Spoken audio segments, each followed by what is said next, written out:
ఒక దట్టమైన అడవి. అక్కడ ఒక ముసలి పులి ఉంది. దాని పేరు విక్రమ్.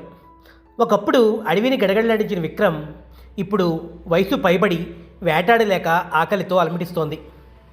బలం ఉన్నప్పుడు గర్జించడం గొప్ప కాదు, బలహీనతలో కూడా బాధ్యతను మర్చిపోకపోవడమే నిజమైన రాజసం.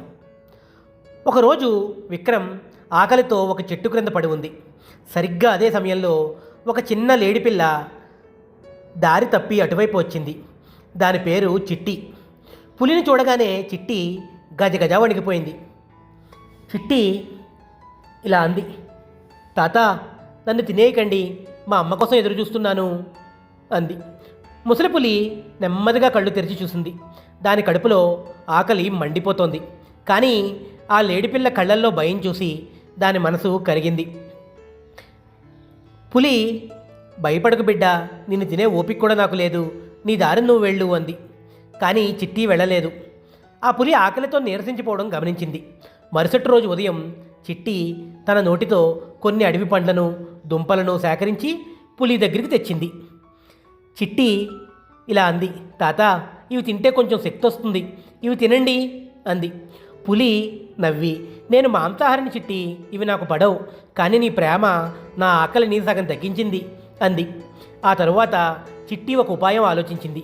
అడవిలో మిగిలిపోయిన మాంసం ముక్కలను వేరే జంతువులు తిని వదిలేస్తాయి కదా, ఆ మాంసం ముక్కలను వెతికి తెచ్చి పులికి అందించేది. అలా ఒక క్రూర మృగం, ఒక సాధు జంతువు మధ్య గొప్ప స్నేహం చిగురించింది.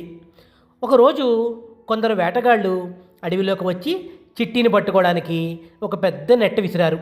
చిట్టి ప్రాణాపాయంలో ఉంది. అది చూసిన విక్రమ్ తన ప్రాణాలను పణంగా పెట్టి ఒంట్లో ఉన్న శక్తినంతా కూడగట్టుకుని ఒక్కసారిగా గర్జించింది. ఆ గర్జనకి భయపడి వేటగాళ్ళు ఆయుధాలు వదిలేసి పారిపోయారు. చిట్టి ప్రాణాలు దక్కాయి. విక్రమ్ ముసలిదైనా ఆ రోజు తన స్నేహం కోసం చూపిన ధైర్యం అడవంతా చెప్పుకున్నారు. ఈ కథలో నీతేంటో తెలుసా? మనం ఇతరులకు చేసే చిన్న సహాయం మనకు ప్రాణ సంకటం వచ్చినప్పుడు కొండంత అండగా నిలుస్తుంది. క్రూరత్వాన్ని ప్రేమతో జయించవచ్చు. ఈ కథ కానీ మీకు నచ్చితే ఛానల్కి లైక్ చేయండి, సబ్స్క్రైబ్ చేసుకోండి. ఈ కథపై మీ విలువైన అభిప్రాయాన్ని కామెంట్ చేయండి.